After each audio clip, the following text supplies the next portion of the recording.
I guess you just wanted to do the stowaway. Yeah. So this was another user request, or I guess not a user request, a listener request. A consumer request? Yeah. A listener request to cover this story, both international and national Canadian news. Woman who stowed away on Delta flight to Paris apprehended again, this time trying to get into Canada. Yeah. So, first of all, this is the first immigrant Trudeau's turned away since he came into office. Yep. Okay, so this is like a crazy Russian-American woman who has filed multiple lawsuits claiming that she is being a victim of military-grade chemical weapons. I believe it. She's probably got chemtrailed, yeah. And a kidnapping plot. By Trudeau, forced immigration. Yeah. They're so desperate to keep the GDP up. Yeah. They're just kidnapping Americans now. No, that's not what happened. So she was arrested for stowing away on a flight from New York to Paris in the passenger's cabin, which I didn't even know was possible. That here's the technique. Dolly stated that she did not have a plane ticket and that she intentionally evaded TSA security officials and Delta employees so that she could travel without buying one. So, yeah. Money-saving life hack here. That keeps our GDP up. Investigators, well, this happened in the U.S. Yeah. Investigators, maybe it keeps our GDP up relative to the U.S. Because she's coming here and she has more money from before because she wasn't spending it on plane tickets. Right, so this was when she stowed away to get to France. Investigators reviewed surveillance footage at New York's JFK airport and noted Dolly was turned away at a Transportation Security Administration security checkpoint because she didn't have a boarding pass. 5 minutes later, she returned and was able to get past the checkpoint by going to a line for airline employee. So she just switched lines. Then she got through. Yep. Then she just showed up to the departing gate and walked past the Delta agents, who didn't bother checking your passport or boarding pass. Frankly, I believe that shit, 100%. I've seen them not check people before, so you could just walk onto a plane. She was discovered by the flight attendants during the flight. She was hiding in the bathroom the whole time. First of all, that's a long-ass flight. New York to Paris. Yeah. I figure you eventually just walk out of the bathroom and take a random seat.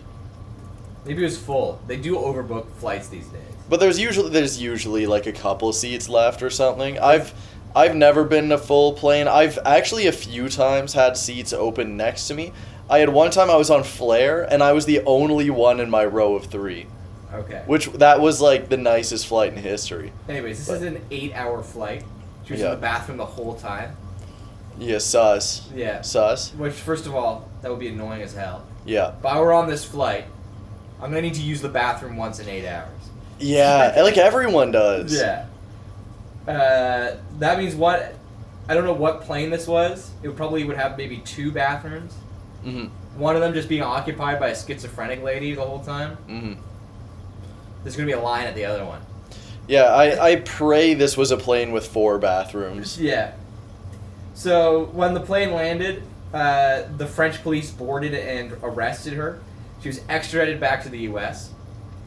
And her lawyer advocated that she be put on house arrest, basically. Yeah. Ankle monitored, living in a friend's house. That means she flew for free to Paris and then got a free flight back as well. Yeah. But also the fact that the police boarded the plane to arrest her, I want to know if she was in the bathroom, like, screaming at people, like, arguing with people outside the bathroom, or if she was just, like, locked in and quiet the whole time.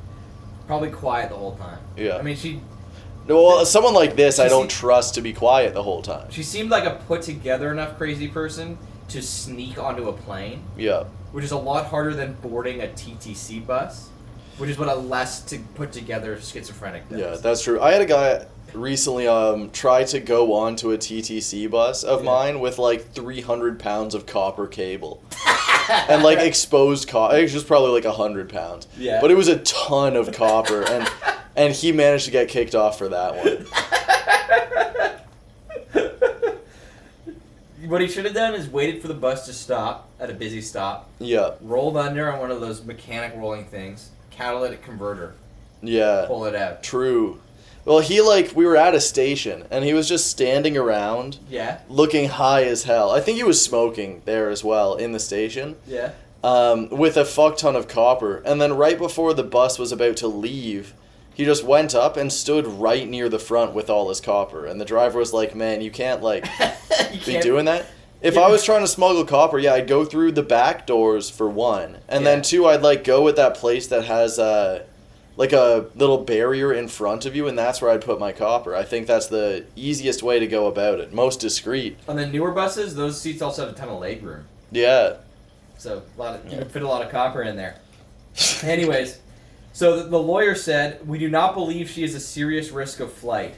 It's not as if she can sneak onto a plane every day. Well, with her record, she might. So they gave her an ankle monitor, put her with a member of her, like, community, I think, like, a local church that she was a member of. Yeah. And very quickly, she was reported missing. She had cut off the ankle monitor and was gone. Yep. She had boarded a Greyhound bus bound for Canada, got caught at the border, was turned over to the FBI, who then turned her over to the U.S. Marshals. So she's back in custody, but she almost made it all the way. Like, kind of a heroic story, and the guy was right. She didn't board another plane. That's right. Also, that's so funny because it's like she doesn't need to sneak onto a plane every day.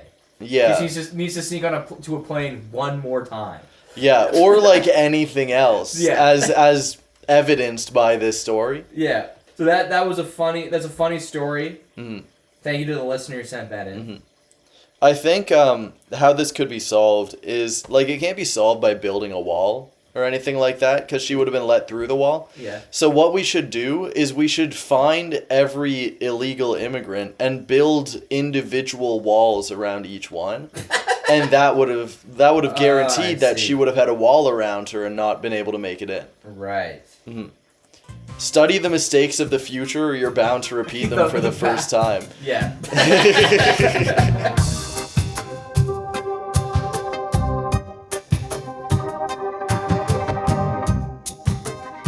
Speaking of someone who has fled from her responsibilities, who was cut off her ankle monitor, boarded a Greyhound bus, and left the nation's capital, Chrystia Freeland has resigned from Trudeau's cabinet. And I would like to read a statement from podcast host Shredded, and then I won't say the last name to save Spencer from having to beep it out again. Yeah, thank you. Yeah, the last episode was, I think, our most censored episode so far. I guess the one before this one. Or no, the one before this one.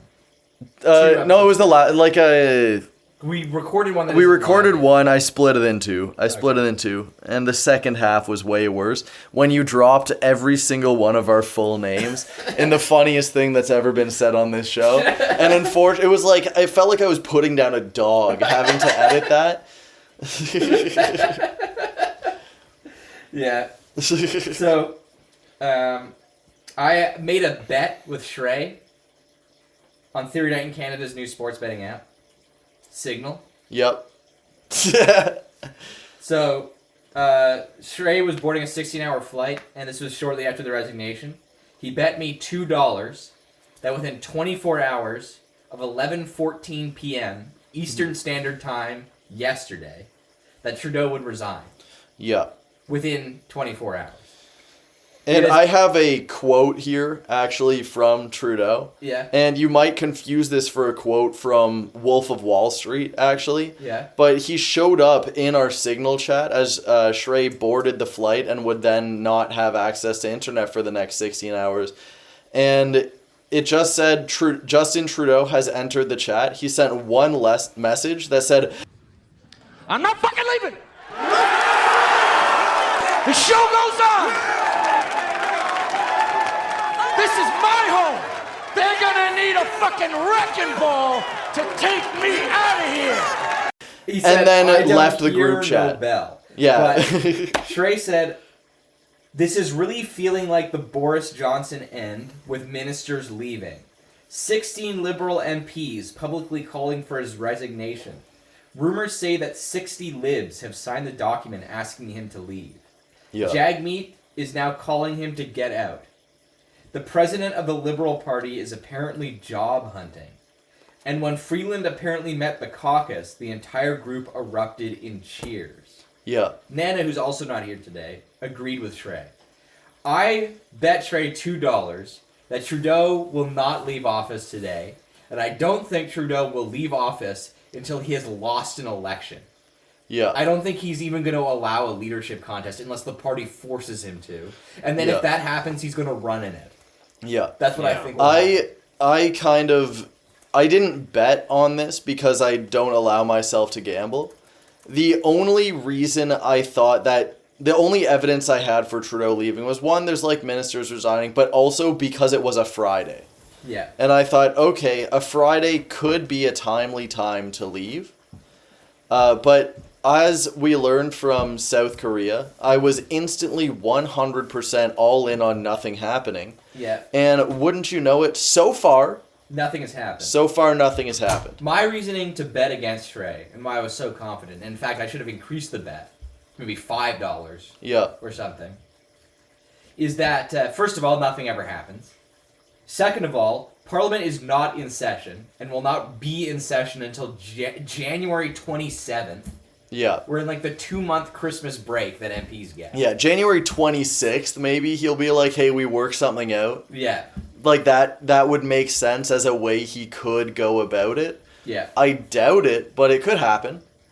But, yeah, right before Christmas, No. not Not happening. Yeah. See, here's the thing. Trudeau has got the wrong mentality for a politician who's a party suit, but the correct mentality that you'd want in a sports team captain, which is that he will go down with the shit. Yeah. He will fight till the bell rings, till the game is over, till he's dragged out of the PMO. He is not leaving. He still thinks he can pull this back. He probably does. I 100% believe he thinks there is a 50% chance he will win the next election. Yeah. I think that he thinks there's dirt on Poilievre. Yeah. And it's kind of like when you're texting someone and you're like, oh, watch this. I'm about to have the craziest last word in this argument. Yeah. I think that's what's going on in his brain. And he's looking at the Conservative Party and he's like, wait until I drop this next bar. And he's sitting there in like the shower thinking this. And he's like, it's going to be so cool. The Conservative Party is going to completely crumble instantly. And everyone will welcome me back as their glorious leader and fall in love with me again. Maybe he thinks he just needs to wait for debates. And then he can out-debate Poilievre. I think he thinks there's dirt on Poilievre that he could maneuver really well, and then after that could out-debate him just by using that as like a cornerstone. I'm not very hopeful. I don't think he will win. I don't think it unless he has video of Poilievre sexually assaulting an animal. Yeah, like in Britain. Yeah. Yeah. I don't think anything will happen. Yeah. And even in Britain where that happened, David Cameron still won the next election. Well, let's pull up Chrystia Freeland's letter. Yeah, so because this caught me off guard. Because usually when you do stuff with politics and all of that, you just kind of give your usual platitudes and say like, oh yeah, it is what it is. I've done my best, but I'm tired. I want to spend time with my family. And also just like, I feel like this isn't the role for me anymore. Yeah. She went scorched earth. She released this the day she was supposed to present the financial statement. Yeah. She didn't do it and instead sent this letter and resigned. Dear Prime Minister, it has been the honor of my life to serve in government, working for Canada and Canadians. We have accomplished a lot together. On Friday, you told me you no longer want me to serve as your finance minister and offered me another position in the cabinet. Yeah. Word on the street, unconfirmed, it was over Zoom as well. That's crazy. Yeah. I didn't hear that. Yeah. Well, I saw like it was probably an opinion piece because news only exists as opinion pieces these days. Yeah. So that's my source. Upon reflection, I've concluded that the only honest and viable path is for me to resign from the cabinet. Mm-hmm. Trudeau, there's an old adage that you need to become familiar with, and I know you're divorced, so you probably never internalized this lesson. Happy wife, happy life. Yeah. And hell hath no fury, like a woman scorned. True. Right? Yeah. He's fucking it up. Yeah. Chrystia Freeland lit his ass up. Yeah. I think this Also, we're at a point where I could say my favorite take on this is people like, oh, Justin Trudeau fired a woman, some feminist. Yeah, that was literally word for word Poilievre's take. Yeah. Some feminist. Yeah. This has to be the worst take I have ever seen.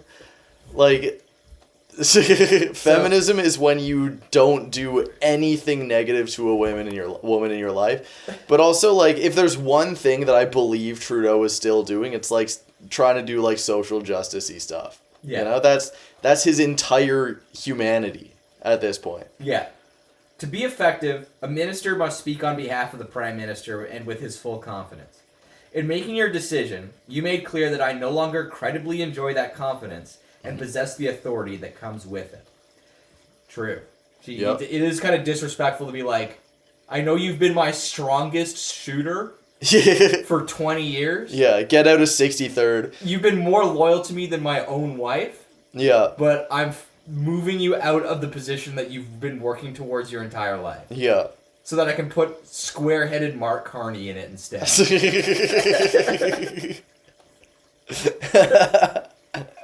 I'm trying to come up with a O-block similarity for it. It's like if Dirk was to go up to King Von and say, all right, King Von, you've got 6 bodies. You're my number 1 shooter on O-block. Yeah. But I'm going to pick this like 65-year-old retiree instead. Yeah. For the past number of weeks, you and I have found ourselves at odds about the best path forward for Canada. Our country today faces a grave challenge. The incoming administration in the United States is pursuing a policy of aggressive economic nationalism, including a threat of 25% tariffs. We need to take that threat extremely seriously. Okay, I do like that she's like the threat of 25% tariffs. Yeah. As if the new administration isn't literally threatening to annex Canada. Yeah. Well, I honestly, I respect that. Yeah. Because I think I said this before. It's like, we have to stop reacting to, like, every time Trump says something. Yep. That fucker is just a random number generator, and sometimes you're the target. You just kind of have to let him move on. If you do a lot, he's probably going to, like, pick you up and bully you a little bit more. Yeah. The tariffs, yeah, I could see that happening. Annexing Canada, if he was to annex Canada, that would be insane, and there's no real, like, way you could prep for that. Like, what are they supposed to do? I think we said it best is, like, literally there's nothing we could do to stop him, but also he wouldn't do it because it would be too much effort. Yeah. So, that means eschewing costly political gimmicks, This means keeping our fiscal powder dry today, so we have the reserves we may need for a coming tariff war. Mm-hmm. That means eschewing costly political gimmicks, which we can ill afford, and which make Canadians doubt that we recognize the gravity of the moment. So she's making it clear that the rift between her and Trudeau recently was over the $250 checks and the tax holiday. Yeah. Which, first of all, is like the only popular thing Trudeau has done in years. Yeah. Since CERB. Well, even then, it was popular, but no, people weren't, like, head over heels. They were kind of like, is this just all that happens now? Yeah. Is every now and then, if things get really bad, they cut you a little check? Yeah. But yeah, it is kind of damning that you can literally give people money and they're not, like, head over heels happy. Yeah. And yeah, I feel like Chrystia Freeland is the finance minister. Like, what has she been pulling recently? I don't doubt that she's been trying to do anything, but if you have a finance minister and it's like, what should we do with our finances? And the finance minister is like, do not do this, and you do it. Like, what? That does seem disrespectful to her. Yeah. But also, like, it's sort of emblematic of the way the government has worked for the last 50 years, where Trudeau's like, should we do something about the impending collapse of the global economy? And Freeland's like, no, we can't do anything at all. Yeah. Well, nothing ever happens. Yeah. And she's a nothing ever happens soldier. She's ensuring that nothing happens. I do know that she's read Fukuyama. She did, like, a speech about him. Okay. So she is a big nothing ever happens. She also has a book, and I really did want to read her book for this, but it's been 2 days. Sorry, guys. Like, not enough time. Yeah. All right? It is what it is. It is what it is. So the letter goes on. That means pushing back against America First economic nationalism with a determined effort to fight for capital and investment and the jobs they bring. This line goes insanely hard. Yeah. This, what was, actually, I need to find this news article that was said by Freeland slightly before retiring. Give me 3 seconds to scroll. I think that she wrote that in the letter.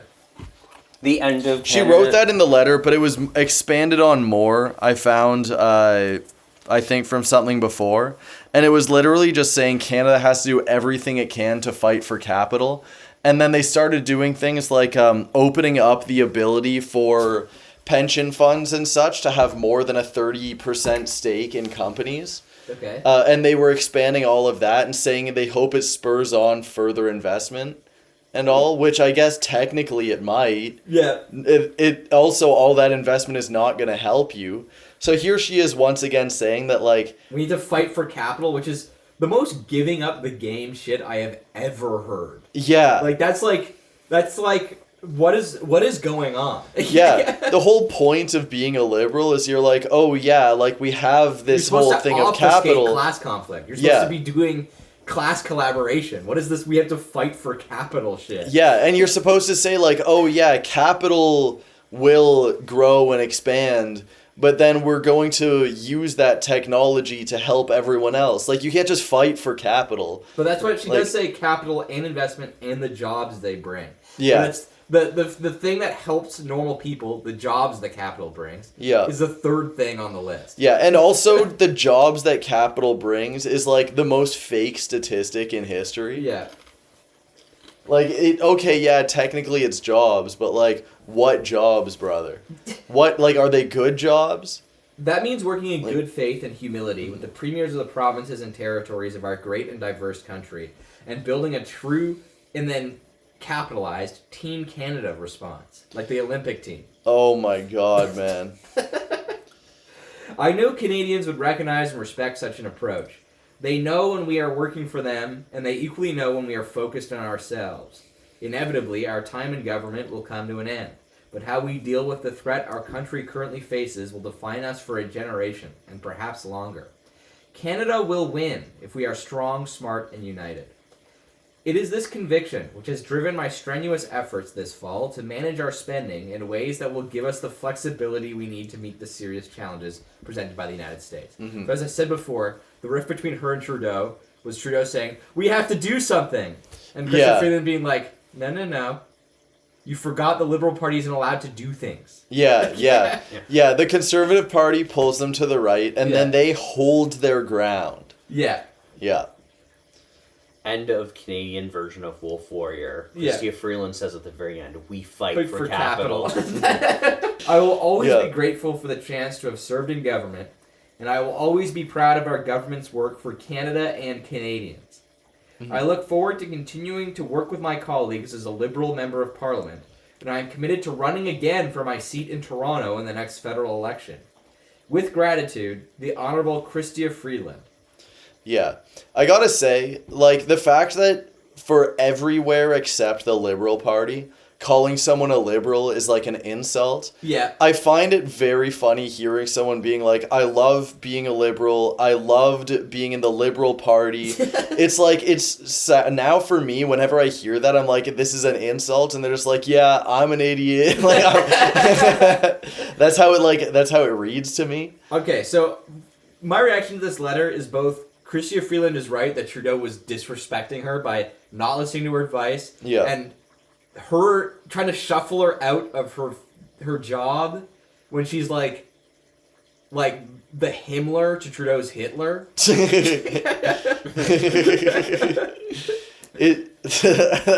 I can't tell whether this is just like an analogy for saying that they're like pals or whether it's much deeper. She's like his right hand man. Yeah. Like she is his most loyal and faithful soldier. It's like I said earlier in this episode, she has been more faithful to Trudeau than his own wife. Yeah. And also, like, oh fuck, everything just disappeared again. 1 sec. I gotta meditate on this. Sorry, this is a gas leak episode. We're at Spencer's house. Yeah.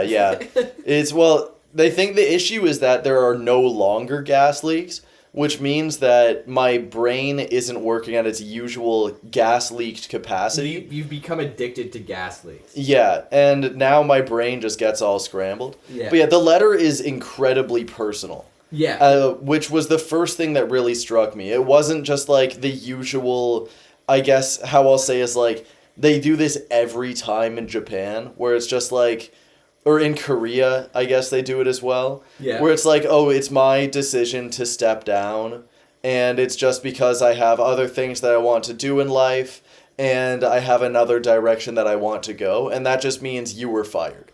Like, that's usually the kind of politician thing to do. She opened this letter and was like, man, fuck Trudeau. Point 2, fuck Trudeau. Yeah. Yeah. Point 3, I hate his ass. Like, she kind of popped off with it, and like, it even hardly went beyond being personal. Yeah.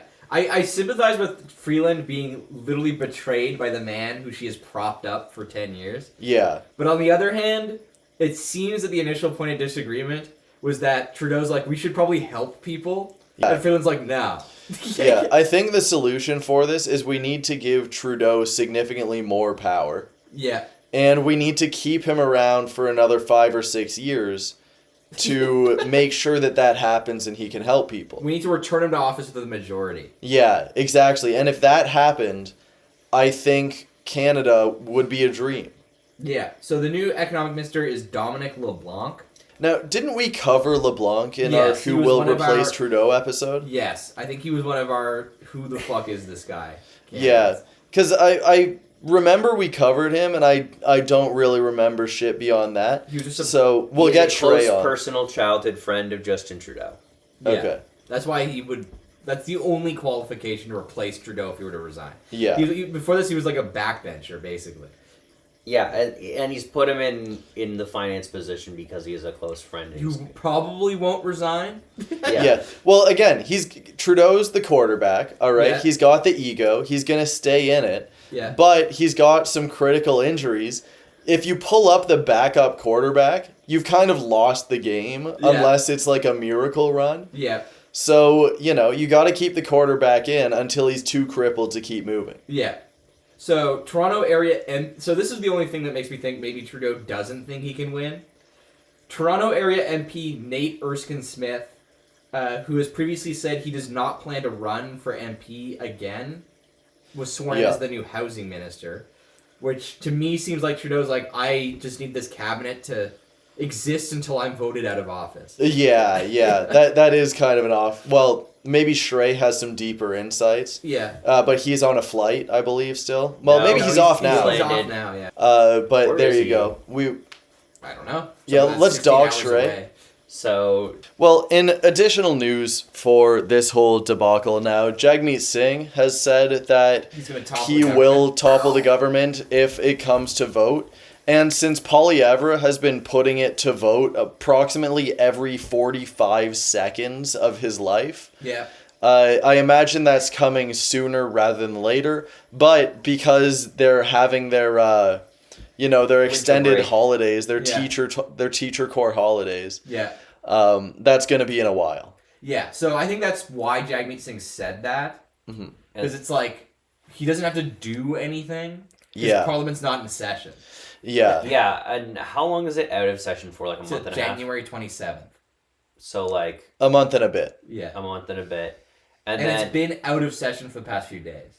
Like since the 17th. Yeah. This is all pretty new. When do you think like the closest confidence vote would happen when they start Parliament back up again? Like January 29th. Yeah. Okay. Yeah. So let's say January 29th. We're getting like a late February, very early March election. Yeah. Yeah. Which I honestly like might be political miscalculation by Singh. Yeah. Because like I feel like Tories are always like, oh, Singh is only preventing the election because he wants to collect his pension. And his pension, Dumb as shit, His yeah. pension would kick in if he's still in MP in February.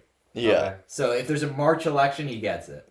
Yeah. I also I've been saying that I feel like Singh needs to back everything because the NDP need to figure out how to maneuver or use whatever leverages that they are barely holding on to in the face of what looks like a conservative supermajority. Yeah. But the thing is, though, is that the longer they support the Liberals, the worse their chances of getting an election because they can get increasingly tied to the Liberals. I mean, they've already been... I think that ship has sailed. But basically. Also, I feel like this they is... are tied to the Liberals now. I feel like this is the time for it, though, because without having to do anything instantly, he can very vocally separate himself from the Liberals and hold that for, like, a month and say, no, we have said that, like, we're booting Trudeau out. We are going to, and we've held this position for, as long a while as they can kind of get for free. Yeah. Because they couldn't do it before, because if they did, they would just instantly lose the election.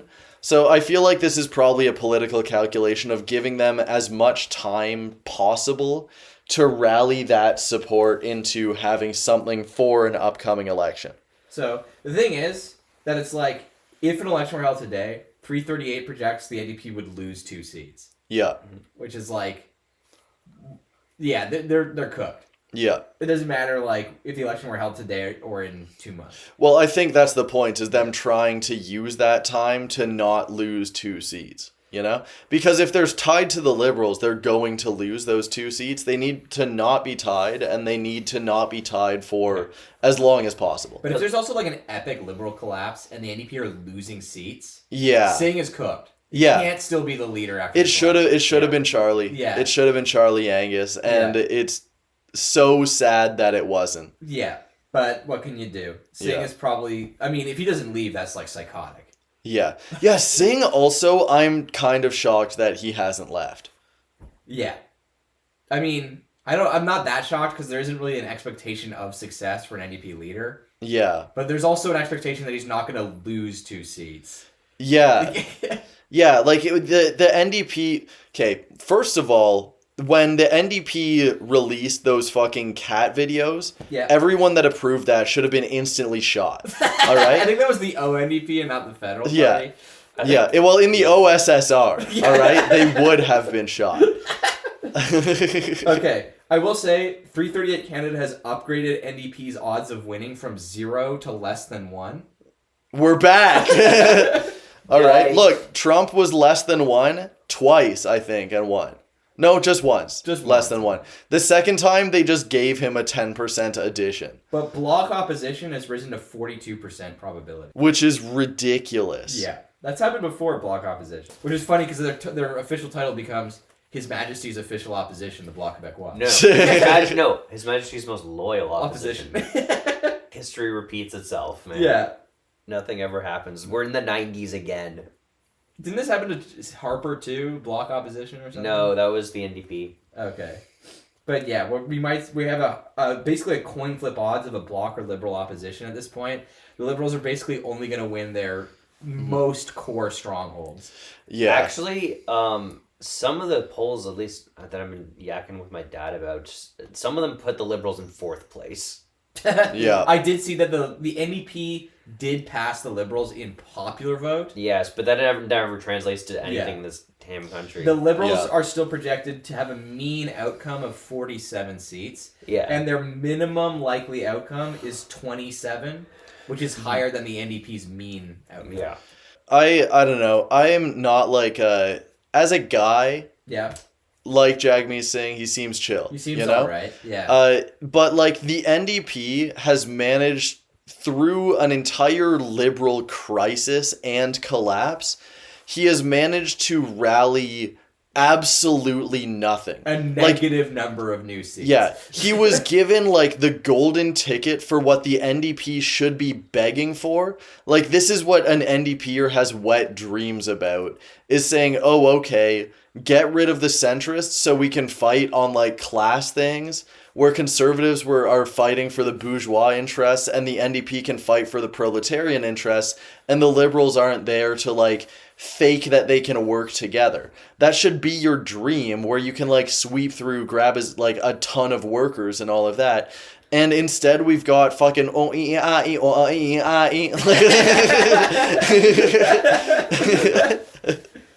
is just insane. It's insane. And like Charlie Angus is out there fighting, and I've seen like Charlie Angus clips fucking, I guess not blow up, but get like a solid view count and all of that. Yeah. And like I literally like I don't know what the NDP is doing. It's really disappointing to see. Yeah. It kind of feels like we're in a like UK Keir Kid Starver situation for Keir Starmer, where it's like, oh, this is the leftist party that's going to win, and they're led by like a neoliberal politician on the Labour Party. Yeah. Like it feels like we're getting that quality service from the NDP right now. Yeah. They're cooked. They're fucked. They're fucked and chucked. Yeah. I mean, yeah, it's not looking good. But the NDP can't just back the Liberals forever. It's not. Yeah, especially they stopped backing the Liberals, but still kept them in power because I think it genuinely was the best political choice. Yeah. But yeah, there's like no reason they can any longer. Like every sign is bad. Yeah, it's over. Yeah, so Jagmeet Singh definitely is not going to be winning an award from Time Magazine this year. No, but you know who did? Adolf Hitler. No, Donald Trump won the Time Magazine Person of the Year. And I've kind of always wanted to go back and do a history of Time Magazine People of the Year. So I figure we're just going to scroll through all of them and give little reviews as to certain notable figures that have received the Time Person of the Year, as well as certain notable non-figures that have received the Time Person of the Year. Yeah. It's kind of strange. So someone pull that up for me. Shrey, pull that up. Shrey is unfortunately missing. All right. What's the guy on the Joe Rogan Shrey podcast has again? Cut off the ankle monitor we put on him and has boarded a Greyhound for the border. So the winner of this year's Time Person of the Year that has been announced was Donald John Trump. Which is fair. Yeah, he did make a lot of news. He had a crazy comeback season where he kind of flopped his way to managing to outstat people on a technical basis. Yeah. And got the Person of the Year. Yeah. Person of the Year award is not a moral win. It's like, who was the most important person that year? Yeah, who got the most... Assad. Assad would be hilarious. Assad would go crazy. Well, we'll come back to that. We'll come back to this. Yeah. Actually, or we could just start this now. I mean, what other people could have been the Person of the Year? 2024, yeah. Assad would be hilarious. Yeah, Bashar al-Assad. Yeah. Benjamin Netanyahu. Netanyahu would be crazy. But we already nominated Hitler. It could be a crazy one if they were really going out on for something juicy. They could have said like the Spirit of Gaza or something. But knowing American publishers, we would get the Spirit of Israel. Yeah. The IDF as Person of the Year, because they do nominate organizations. Yeah, the bulldozer drivers with PTSD. Yeah, that's what we could have got. Like running over children. Winner last year, 2023, Taylor Swift. Do we want to go backwards or forwards? Do you want to start from the original? Yeah, let's start from the original. I think that has more of a... Okay, 1927. Chutzpah. 1927. Let me know if you've heard of this person, because Liam and I will have. Okay. Charles Lindbergh. I know the name, do not know why they would be a Time Person of the Year. Was that the year his baby got kidnapped? No. The baby? It was the year he completed the first ever transatlantic flight. Oh, okay. That was the only rocks. other time he could have been in Time Person of the Year. Yeah. Getting Time Person of the Year for your kid being kidnapped that would be funny. the most out of line pick, and it would be their like first one. The most America early 20th century ass thing to do. Yeah, that's like just adding insult to injury. I would say another option for 1927. Yeah, would be Herbert Hoover. He was not yet president, but he became the first person to have an image of them transmitted by television that year. Yeah, that would be cool. But that's another good pick. That would be a big deal later. Yeah. 28? No. Is it every year? Yeah. Every year, yeah. So let's move on to 28. So we got 100 of these? Walter Chrysler, founder of the Chrysler Company. Yeah. Okay. This was the year they started building the Chrysler building. I have literally not heard of the next person until this moment. 1929, Owen D. Young. Is there any little mini write-up for Who's this? Mr. Young? Yeah, I'll read out the write-up. Young chaired a committee which authored 1929's Young Plan, a program for settlement of German reparations after World War One. Okay, you know what? Now that you say that, I probably heard that name in passing because I was recently watching like 2 videos about German interwar history. One about the Kapp-Putsch, Yeah. and the other one about like this one conservative politician who helped negotiate that shit. So I Okay, mean, so we have no real takes on 29. no, well, that's the year the Great Depression started. So again, Yeah. Herbert Hoover probably would be a good option. Live to see the country ruined. Yeah. I approve. Actually, thinking of the Depression, I've recently learned that as a kid, I knew my great-grandfather, Yeah. and that's probably the only person I will really know at this point. I mean, spare other people that I knew around him that lived through the Great Depression. And realizing that things are like that recent, kind of crazy. I mean, my grandfather did. Yeah? Yeah. My grandfather was alive during the Great Depression too. Yeah. My grandfather was alive during the Blitz in England. Oh yeah, the coal miner from Northern Like England. alive during or remembered that Remembered shit? it. Oh, okay. That's Well, I great. mean, he would have remembered the actual Blitz, which was just 1941 and 40. Yeah. But like, he remembered the late war. And So when they were getting hit with V2s. yeah, and he said one of his formative memories was receiving an orange for Christmas. Oh, that 'Cause it was goes during the hard. blockade, yeah. Yeah. I mean, my parents have like formative memories of receiving oranges for Christmas. It was too. also pretty common in North America during the Depression. Yeah. But in Britain, it was specifically because of the blockade that it was super expensive to get oranges. Yeah. 1930, Mahatma Gandhi clears any other option. Yeah. Yeah, that's around right. Yeah. That was the year he led the Salt March. Yeah. 1931, Pierre Laval, first Prime Minister of France. Wasn't Pierre Laval like a Vicious dude? Yes, he was a huge Nazi later. Yeah. This we'll revisit that. But so like, wasn't he like one of the like apart from Pétain? Wasn't he like he was the number 2. Yeah, number 2. He was the Prime Minister under Pétain. He was executed after the war.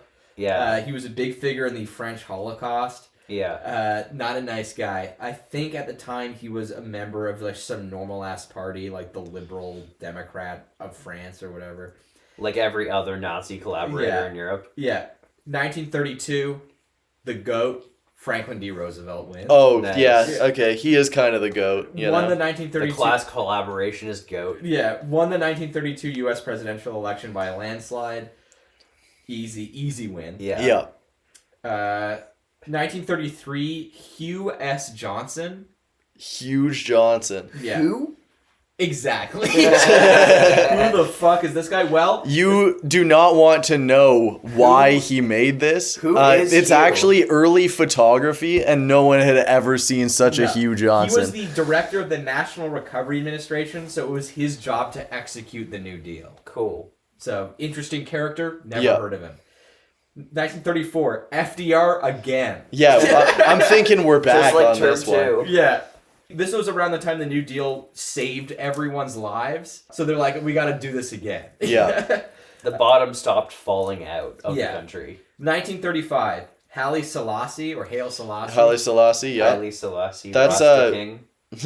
Frankly, Mussolini should have won this year. Because the reason Selassie won this year is because Italy invaded Ethiopia. Yeah. Yeah. This Look, man seems more like the object rather than the subject of history Yeah. in this case. So I would say Mussolini probably should have won. Look. Yeah. king of all kings, man. You got to give it to him. 1936, this one's a little bit a cheeky dig at the UK. Wallace Simpson, the woman who seduced Edward VIII and got him to abdicate the throne. What?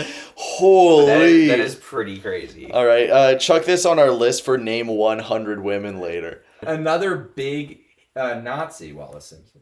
Yep. Yes, just like her Like her husband, yeah. Yeah. 1937, Chiang Kai-shek. Another big Yes. Nazi. Yes. Chiang Kai-shek was nominated because China was invaded by Japan. Again, Why is the Subject of object of history. history Yeah. being nominated? Should Yeah. have been Hirohito Yeah, or something. I guess they do this General when links it's just about like a guy they don't like or something attacks a guy they do like. Though wait, at this point, It's very Reddit of them. yeah. Yeah. Because we're gonna 100% get Spirit of Ukraine later. Yeah, Right? that is one of them. Yeah, okay. If you seem to vacillate between, like, this person is the subject versus the object of history, Yeah. and that brings us to 1938, Adolf Hitler. Yeah, this is where Time Magazine. Well, like, This is where they low-key kind of popped off. yeah, As because I said before we started recording, Mhm. this was sort of maybe... This is certainly a local maxima for Hitler. Yeah. If not the absolute peak of his career, because it's the Anschluss into the Munich Treaty, yeah, where it's like, everything went well for Hitler this year. yeah, and also like, I'm not gonna say that he was like real friendly or anything like that, but nowadays we know him for the Holocaust. Yeah. But that was mostly like a late 1943, early 1944 was when Well, that I mean, happened. there was already the There were other like Of pogroms against disabled like people. disabled people, yeah, with the T4 But no one bill gave and a all shit of about that. any of that. Yeah, and also like people only like people knew and cared about the Holocaust, but the amount of research that we have about the Holocaust and the study on it only really started popping up like 20 years later. So at this point, like Okay, he but was the also, like, person of the year. To you know? Americans and like other Westerners, Hitler was like a social democrat who kills communists. Yeah. So like this guy's like based. Yeah, they Yeah. yeah, as we always say, not yet another social fascist. Yeah. yeah, if you go all in on anti-communism and then you can't be This guy's another surprised when you Moscow. find out that all of your allies are Nazis. Yeah. And let me tell you, they loved anti-communism. Speaking of a guy who probably didn't love anti-communism, Yeah. 1939, the GOAT, Joseph Stalin. Yeah. Nominated. Okay, Yeah. Spencer, in post, just as soon as he says Stalin, just put the opening bars of the Soviet National Anthem. Perfect. I'll get you. Joseph I kind Stalin of like wins this. for signing the non-aggression pact with Nazi Germany, which, like, again, weird choice. Aged pretty poorly. Yeah. Subject- Also, I subject gotta. versus object. Yeah. I'll put respect on his name. All right. Time Magazine anti-centrist pick right here. I feel like they probably should have picked Hitler again, but they're like, we can't have him back to back. Yeah. And also Especially like because like Then we'd they be do accused of being owned by the American Bund. yeah Yeah. the also like because these are are decided in the end of the year.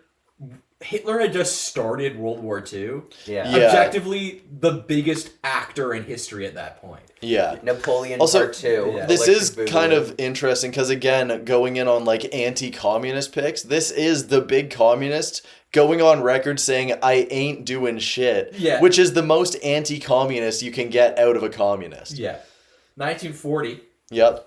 Winston Churchill. Makes sense. It's That the makes Battle sense. of Britain, the Dunkirk evacuation. Yep. The The big very- holdout of history. The very brief period where it's the British Empire versus the Axis. Yeah. And Britain keeps taking L's. Yeah. Yeah. The disastrous Norway campaign. Yeah. I don't think there's anyone you could pick besides Hitler for 1940. Yeah. And that's pretty much how it's going to go for the rest of the war. You're either picking an Allied leader or Hitler. Like, what Yeah. other option do you have? Mussolini during the invasion of Greece. Yeah, you're picking a leader the somewhere, object of and history based this off time. of that, it's kind of a dice roll whether it's aged well, and you don't have many good numbers. 1941, cementing himself as basically like the Wayne Gretzky of Time Person of the Year. FDR again. Term We're back, 3, baby. baby. This was in reaction to the attack on Pearl Harbor and the declaration of war on Japan Yeah. and American entry into World War II. FDR had won the election the year before, but lost the Time Person of the Year to Churchill. Yeah. 1942, another repeat winner, Joseph Stalin again. Yeah. This is So when the bad. Soviets joined the war. Yeah, because So now he's our friend. Yeah. Yeah. Great patriotic war maxing. Yeah. Yeah. 1943, Chief of Staff of the U.S. Army, George C. Marshall wins. Okay, As he's I was kind of sweating. I knew it wasn't Hitler, but I was scared still. This is when Marshall oversaw the invasion of Italy. Okay. So, basically the first major dub for the Western Allies in Europe. For an American publication, that it makes the most sense. That's your big We're guy. actually doing something now in Europe. 1944, Supreme Allied Commander Dwight D. Eisenhower. For Yep. D-Day. Yep, D-Day, and because he's the Supreme Allied Commander in Europe. Yeah. This is when the U.S. basically... this is basically the negotiated transfer of being sole superpower from Britain to the United States occurs at this moment. Yeah. Making this probably be the most important Person of the Year award ever. Yeah. Because this is like when America basically takes over. They're now the big power. I guess we've been saying everything very America-centric until now, but I guess that's only a perspective we have because of this year. Yeah. And also because it's Time magazine. Yeah. Based in, like, New York Like, if City. this was, like, Beijing Press. The People's Beijing Daily. Press Person of the Year. We should find this. 1945, who else but Harry Truman inherits the presidency and then nukes Japan? Another incredibly important figure. Yeah, an explosive turn of events. Imagine Actually, if they nominated Hirohito in 1945 that would go insane. as another object of history. Okay. 1946, James F. Burns, who was the U.S. Secretary of State. He was nominated for basically helping start the Cold War. Nice. Yeah, this is well, you say basically helping start the Cold War. I know that the wars never really ended because the second that World War II stopped, America was immediately like, oh, you know the commies who helped us kill Nazis? They are now our number one enemy. That's But basically like, what this guy did. He issued a speech called Restatement of Policy on Germany, where he's like, everyone is forgiven for what just happened. We need to focus on the Soviets. yeah, yeah.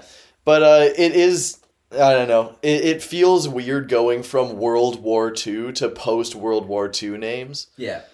1947, here's another World War II name, actually. George C. Marshall wins again. Whoa. The guy who oversaw the invasion of Italy Yep. wins for engineering the Marshall Plan, which is the architecture of American imperialism in Europe.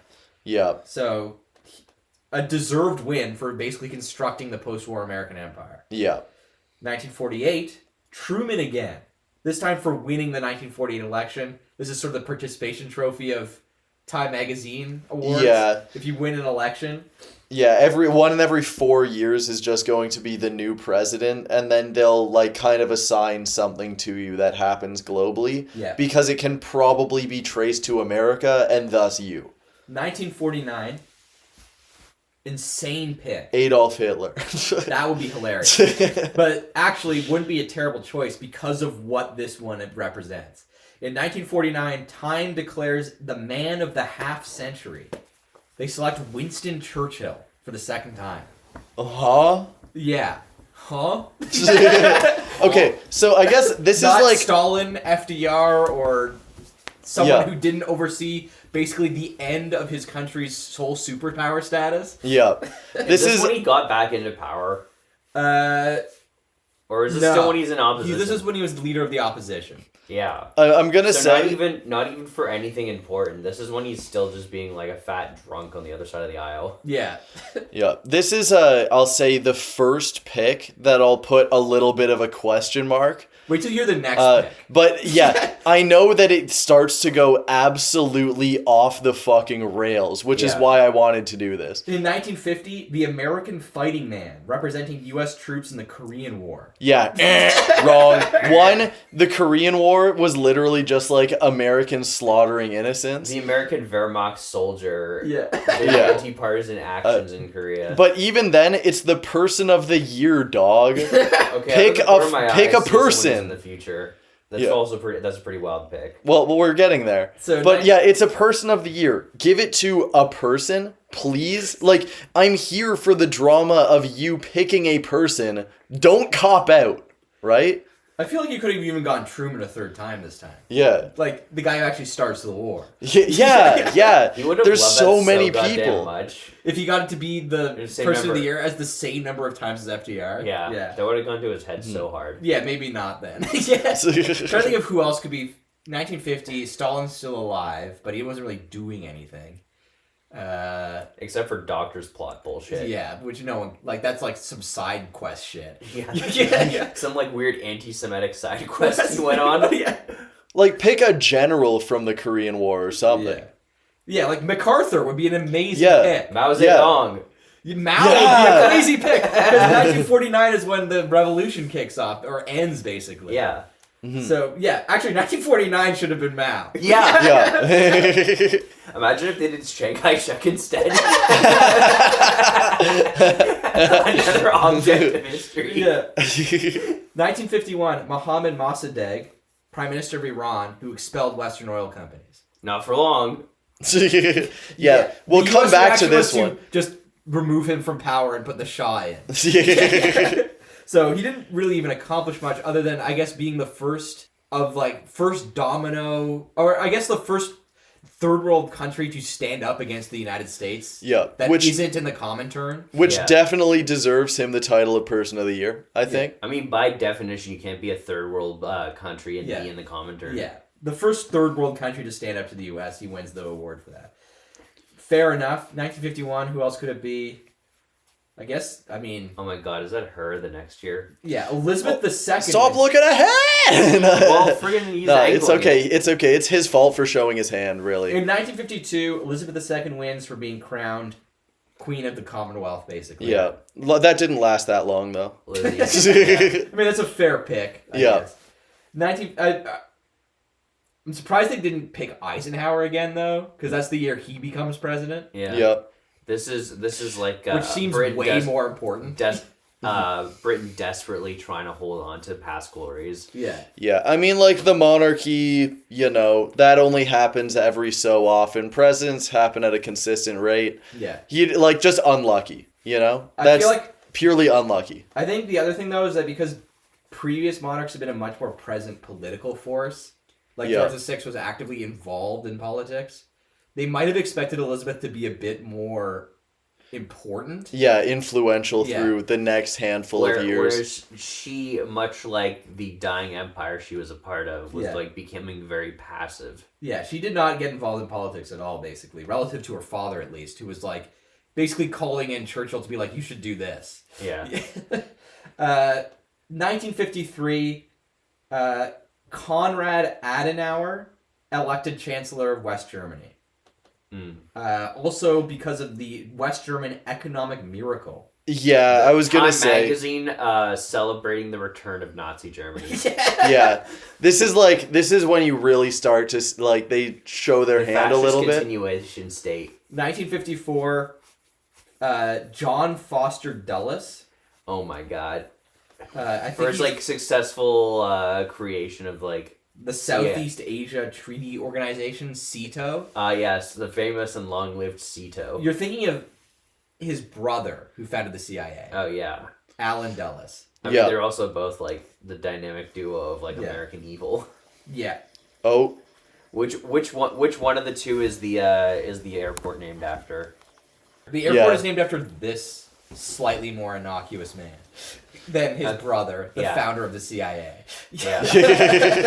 The founder of the CIA would also be insane pick. A much better pick. Yeah. But I guess it's hard to predict where the CIA is going to go, especially because they pretty much picked a handful of schizo freaks and then just gave them a ton of money to destabilize everywhere. But imagine being the founder of the CIA and you lose Time Person of the Year to your dork brother. Yeah. For negotiating a treaty that will not exist in 5 years. Yeah. This is one of those things where it's also, wait, what year was this again? 1954. Okay, so he's also negotiating with French Indochina, not even any independent fucking countries, basically. Yeah. But also, to rewind to Konrad Adenauer's year, I forgot, Khrushchev should be Time Person of the Year. He became chairman of the Soviet Union. Yep. I mean, as a libbed up magazine, Time should have done that for the secret speech alone. Yeah, exactly. Because they would be like, see, we told you Stalin was evil. Yeah. 1955. Harlow Curtis, president of General Motors. They just give it to some random car company. Yeah. I guess they're trying to spur an American growth thing. It's also, I guess this is peak carification era. Yeah. The 50s. Yeah, they're doing the whole car miracle. They're trying to get people to do cars. They put an American car company in there. That would make a lot of sense. It's the 50s. It's kind of the peak. Yeah. Next year, they once again choose the object of history. 1956, the Hungarian freedom fighter representing Hungarian revolutionaries involved in the 1956 uprising against the Soviet Union. Yeah, Hungarian Arrow Cross Party. Yeah. Yeah, we're back to them doing the anti-communist picks. Yeah. But also the lame-ass pick of just, like, not picking a person for person of the year. They should have just picked the fucking, like, Hungarian communist who became premier who was like, maybe we don't do Stalinism. Yeah, maybe we should be chill. Maybe we should be just, like, communist still, but, like, a little different. Yeah. 1957. Finally, he gets it. Nikita Khrushchev. Yeah. Khrushchev had to be in here. That was this year, and that's why he won it. Yes, of course. Which one? This is the beginning of the space race. The Soviet Union launches Sputnik. The picture is him in the classic Rurikid crown, but it's the Kremlin instead of the old crown. And then he's holding Sputnik 1. It looks incredibly demonic. Yeah. So... He looks earned win. I mean, that looks like the Soviet version of, like, the Saudi orb.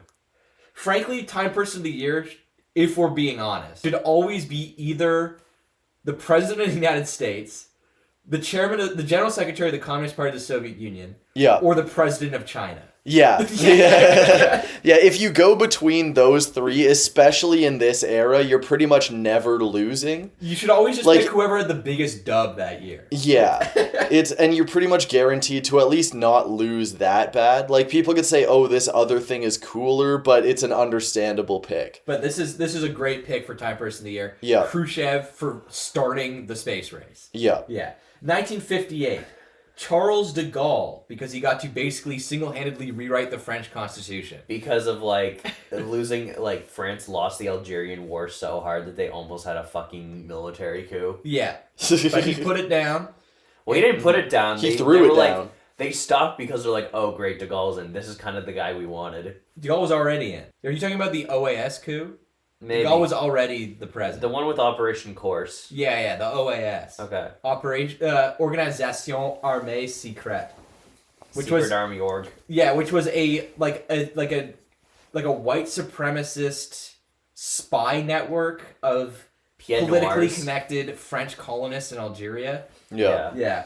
So before there was Rhodesia, there was the Pied Noir. So Charles de Gaulle dodges the OAS coup and rewrites the French Constitution.